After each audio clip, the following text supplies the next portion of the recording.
ரொம்ப நாளாக ரசகுல்லா சாப்பிடணும்னு ஆசையாக இருந்துச்சு. சரி அதை செஞ்சே சாப்பிட்டா செம்மையாக இருக்குமே அப்படின்னு சொல்லிட்டு அடுப்பை பற்ற வச்சு 1 லிட்டர் ஆவின் பால் நான் பச்சை பால் எடுத்திருக்கேன். உங்களுக்கு இன்னும் க்ரீமியாக வேணும்னா இன்னும் வேறு ஏதாவது க்ரீமியான பால் ஏதாவது இருந்துச்சுன்னா நீங்கள் வந்து அதை வந்து காய்ச்சிக்கோங்க.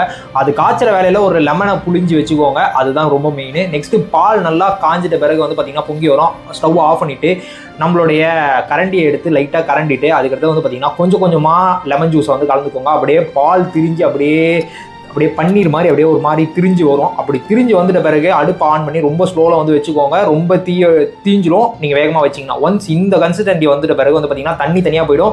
பால் அப்படியே எப்படி சொல்கிறது திரிஞ்சதெல்லாம் தனியாக இருக்கும். அதுதான் பன்னீர். ஸோ அதை அப்படியே வந்து ஒரு வெள்ளை துணிக்கு மாற்றி அப்படியே வந்து பார்த்திங்கன்னா புழிஞ்சிக்கோங்க. அதுக்கடுத்து வந்து பார்த்திங்கன்னா நம்ம லெமன் சேர்த்துருக்கோம். அதனால் அந்த புளிப்பு இருக்காமல் இருக்கிறதுக்காக இன்னும் கொஞ்சம் தண்ணியை சேர்த்து நல்லா வடிகட்டி நல்லா எந்த அளவுக்கு டைட்டாக புழிய முடியுமோ அந்த அளவுக்கு டைட்டாக புழிஞ்சி காயை வந்து வச்சுருங்க. ஒரு 40 நிமிஷம் அந்த மாதிரி வச்சுருங்க. அதுக்கடுத்து ஒரு பாத்திரத்தில் மாற்றிட்டு நல்லா உதிரியாக இருக்கும். அதை நல்லா ஹார்ஷாக பிசைங்க.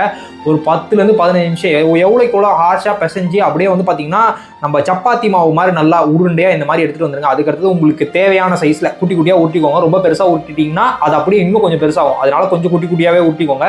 அதுக்கடுத்து அப்படியே ஒரு அடுப்பை பற்ற வச்சு நம்ம வந்து ஜீரா அந்த ஸ்வீட் சிரப்பு தயாரிக்க வேண்டியதான். உங்களுக்கு தண்ணி வந்து பார்த்தீங்கன்னா நான் 1 லிட்டர் எடுத்திருக்கேன். இதுக்கு வந்து பார்த்தீங்கன்னா ஒரு 3/4 லிட்டர் தண்ணி வந்து போட்டுக்கலாம். அதே மாதிரி நான் 200 கிராம் சக்கரை வந்து ஆட் பண்ணிருக்கேன். உங்களுக்கு இன்னும் சுகர் வேணும் அப்படின்னு நினச்சிங்கன்னா 250 கிராம் வந்து சுகர் வந்து ஆட் பண்ணிக்கோங்க.